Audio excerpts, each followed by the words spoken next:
మీరు అడిగిన పాయింట్ కింద క్యాబినెట్లో డిస్కషన్ వచ్చింది. ముఖ్యమంత్రి గారు చాలా స్పష్టంగా చెప్పారు, మనకి ప్రయారిటీ రైతు. సో రైతు సంతోషంగా ఉండాలనే దానిపైన అందరూ దృష్టి సారించండి.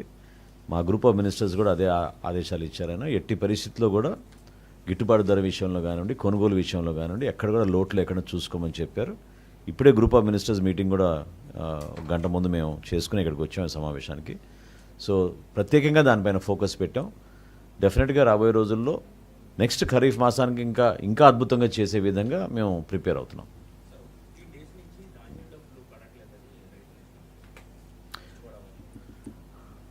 అంటే రబీ మాసంలో మొన్న అకాల వర్షాల వలన చాలా ప్రాంతాల్లో ఎక్కడికక్కడ ధాన్యం కొనుగోలు చేయమని ఇమీడియట్గా ఇన్స్ట్రక్షన్స్ ఇవ్వడం జరిగింది. రైతు సహాయ కేంద్రాల్లోనూ రైస్ మిల్లర్స్ దగ్గర నుంచి వచ్చిన ఆ లెక్కలు కన్సాలిడేట్ చేసుకున్న తర్వాత రీకన్సిలేషన్ అయిన తర్వాత ఖచ్చితంగా మేము డబ్బులు వాళ్ళ ఖాతాలోకి పెడతాం. గతంలో మేము మెయింటైన్ చేసిన స్టాండర్డ్కి అనుగుణంగానే మేము ముందుకెళ్తున్నాం, ఇబ్బంది లేదు. 6 నెలల్లో ఎగ్గొట్టింది పోయిన ప్రభుత్వం. ఈ ప్రభుత్వంలో ఎక్కువ శాతం ధాన్యానికి 24 గంటలు లేకపోతే 48 గంటల్లో డబ్బులు పడి ఎప్పుడైనా చూసాం అసలు మనం దేశంలో ఎక్కడైనా ఈ విధమైన ధాన్యం కొనుగోలు విధానం ఎక్కడైనా ఉంది కాదు. దేశంలో ఎక్కడైనా అంటే ఏదో కాయలున్న చెట్టుకి రాళ్ళు పడతాయని ఏమి చేయని వాళ్ళకి లేదా కాయలు లేని చెట్టుకి ఏమీ లేదు, దాని మొహం చూడరు. కానీ చేసే వాళ్ళని తప్పకుండా రైతులు చాలా హ్యాపీగా ఉన్నారు. ముఖ్యమంత్రి గారు అనేక సందర్భాల్లో కూడా చెప్పారు, మొన్న అధిక వర్షాల్లో కూడా తడిసిపోయిన ధాన్యం అంటే ఎక్కడ కూడా ఒక గింజ వదులుకోకుండా తడిసిన ధాన్యాన్ని కూడా కొనండి, తక్కువ డ్యామేజ్ అయితేనేమో మన రాష్ట్ర ప్రభుత్వమే భరిస్తుంది, ఎక్కువ డ్యామేజ్ అయితే కేంద్ర ప్రభుత్వాన్ని రిక్వెస్ట్ చేద్దామని చెప్పేసి అంత స్పష్టంగా చెప్పి అప్పటికప్పుడు మొత్తం ధాన్యాన్ని ఎక్కడ కూడా కొంతమంది కావాలని పేపర్లు ఫోటోల కోసం వానపడంగానే పొద్దున్నే వెళ్ళిపోయి ఏంటి ధాన్యం అన్న మొదలుపెట్టారం. కానీ ప్రభుత్వం ఎప్పుడు కూడా అప్రమత్తతో ఉంటుంది, రైతుకి ఏ నష్టం రాకుండా చూడాలనే తాపత్రయంతో ప్రభుత్వం ఉంటుంది.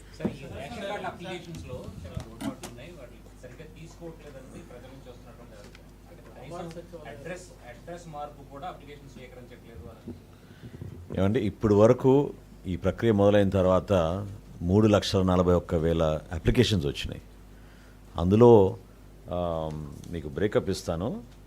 మెంబర్ అడిషన్ అంటే కుటుంబంలో ఒక సభ్యుడిని చేర్చడానికి కోసం 2,54,000, కొత్త రైస్ కార్డులకి 40,000, చేంజ్ ఆఫ్ అడ్రస్ కేవలం 5,900. సో కొన్ని సర్వీసెస్ మనం ఆల్రెడీ ఎనేబుల్ చేసాం. ఈరోజు కూడా ఒక వార్త వచ్చింది, దానికి కూడా నేను వివరణ ఇవ్వాలనుకున్నాను. అదేంటంటే గతంలో దంపతులకి వాళ్ళ కార్డు వాళ్ళు కోరుకుంటారు కాబట్టి ఎవరైనా సరే కొత్తగా పెళ్ళైన వాళ్ళు మీరు కార్డు తీసుకోవచ్చు సపరేట్గా అనేది మేము ప్రకటించాం. అయితే ఆధారం ఉండాలి కాబట్టి మ్యారేజ్ సర్టిఫికేట్ అనేది ఇనిషియల్గా అడిగారు. కానీ ఎప్పుడైతే మా దృష్టికి వచ్చిందో కొన్ని చోట్ల ఇబ్బంది పెడుతున్నారని ఇమ్మీడియట్గా అది నాన్ కంపల్సరీగా మేము నమోదు చేసాం. సో రిజిస్ట్రేషన్ అప్పుడే ఎవరైనా సరే మ్యారేజ్ సర్టిఫికేట్ ఇవ్వాల్సిన అవసరం లేదు.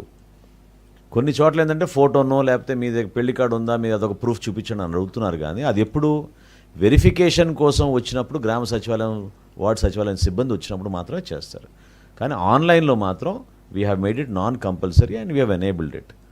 సిమిలర్గా కొన్ని ఫెసిలిటేట్ చేయడానికి కోసం కొన్ని ప్రయత్నాలు చేస్తూనే ఉన్నాం.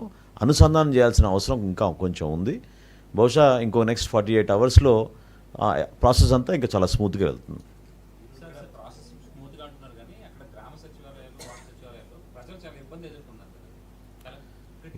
వచ్చినాయి, మా దృష్టికి కూడా వచ్చినాయి. డెఫినెట్గా వచ్చినాయి. ఎందుకంటే ఒకేసారి ఒత్తిడి ఎక్కువ ఉంది, కొంచెం సమయం పడుతుంది. సర్వర్ కూడా చాలా సందర్భాల్లో టెక్నికల్గా కొన్ని సమస్యలు ఉన్నాయి. వీటన్నిటిని మా కమిషనర్ గారు చూసుకుంటున్నారు. I'm positive in the next 24 to 48 hours దీన్ని ఒక కొలిక్కి తీసుకురాగలుగుతాం. ఇబ్బంది కలగకుండా మేము చేస్తాం. టైం ఇస్తాం. ఇట్స్ ఆల్రెడీ ఎప్పుడు కూడా గతంలో వినండి, ఒక్క నిమిషం. ఏం లేదండి.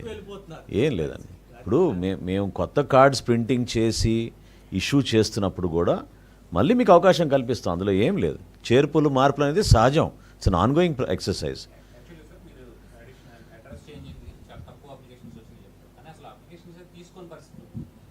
అట్లా లేదండి. అట్లా అంటే లేదు, మాకు ఫీడ్బ్యాక్ రెగ్యులర్గా వస్తుంది. మాకు 1967కి కానివ్వండి, లేకపోతే మా ఫోన్స్కి కానివ్వండి, మా మెయిల్స్ కానివ్వండి, ప్రతిరోజు మాకు మెసేజెస్ వస్తున్నాయి. We're trying to address as many as possible. I will give you another clarification within 48 hours. తప్పకుండా మీకు సిస్టమ్ స్ట్రీమ్లైన్ చేస్తున్నాం. కొన్ని టెక్నికల్ ఇష్యూస్ ఉన్నాయి, అది అవ్వగానే ఇంకా మీకు స్ట్రీమ్లైన్ చేస్తాం.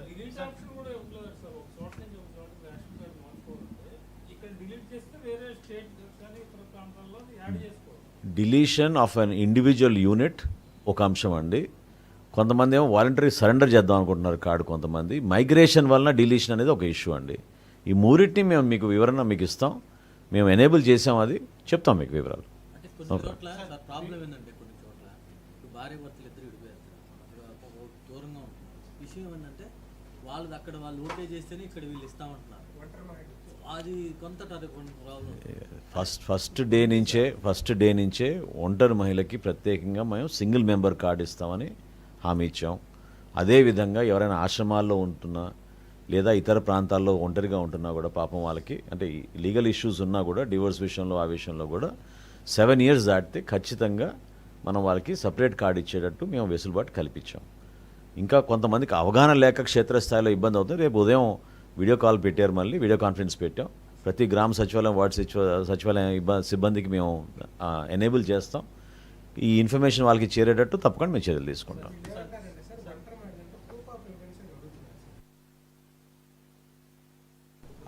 అంటే బేసికల్గా రైస్ కార్డ్ అనేది రిక్వైర్స్ డాక్యుమెంటేషన్.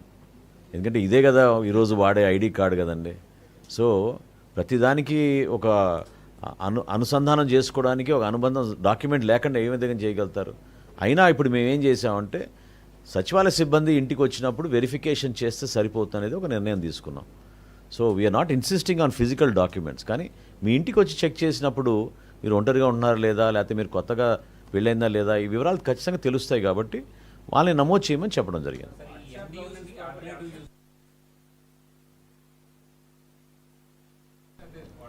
వాళ్ళకి ఇచ్చేస్తున్నాం కదా సొంతంగా.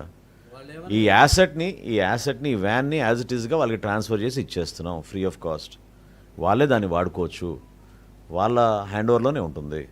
వాళ్ళు ఎటువంటి కార్యక్రమాలు చేయాలనుకున్నా గుడ్ సర్వీసెస్ గాను ఇంకేదైనా దే కెన్ డెఫినెట్లీ యూస్.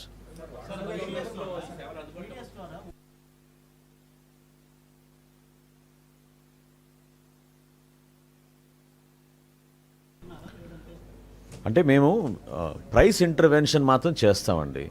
ధరలు బాగా పెరిగిపోయినప్పుడు ఖచ్చితంగా ఒక బాధ్యత తీసుకుని తక్కువ రేటుకి వినియోగదారులకి అందిస్తాం. కందిపప్పు కూడా ఆ విషయంలో ఆ రోజు ఎందుకంటే 175, 180 రూపాయలకి చేరినప్పుడు మేము కేవలం వాళ్ళకి 76 రూపాయలకే ఇచ్చే విధంగా ఆ రోజున సరఫరా చేసాం. ఈ రోజున స్థిరపడిన ధరలు కాబట్టి ఇంటర్వెన్షన్ వచ్చినప్పుడు తప్పకుండా మేము ఇంటర్వెన్షన్ చేస్తాం.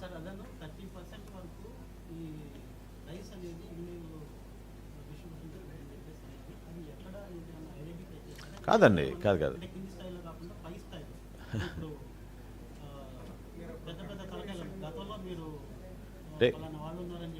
ఇప్పుడు మా కూటమి ప్రభుత్వం వచ్చిన తర్వాత ఇప్పుడు వరకు ఈ 11 నెలల్లో దాదాపు 70,000 మెట్రిక్ టన్నులు మేము రైస్ సీజ్ చేసాం.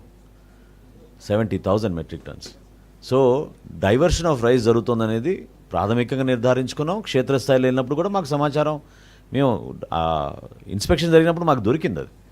సో ముఖ్యమంత్రి గారికి ఆఫీస్ నుంచి చేసే ఈ IVRS సర్వే ద్వారా కూడా దాదాపు 30% మంది మాకు రైస్ అందలేదు అనే విషయం వాళ్ళు ప్రతి నెల మాకు వస్తున్న సర్వేలో వస్తున్న రిపోర్ట్.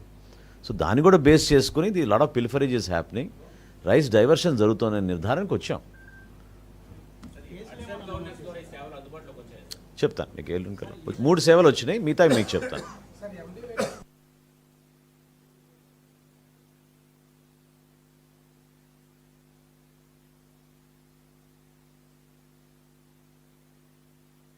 అంటే 1 time సెటిల్మెంట్ మేము బ్యాంకర్స్తో కూర్చోవాలండి. ఇప్పటివరకు మాకు వచ్చిన సమాచారం దాదాపు 188 కోట్లు బ్యాంకర్స్తో కూర్చొని మేము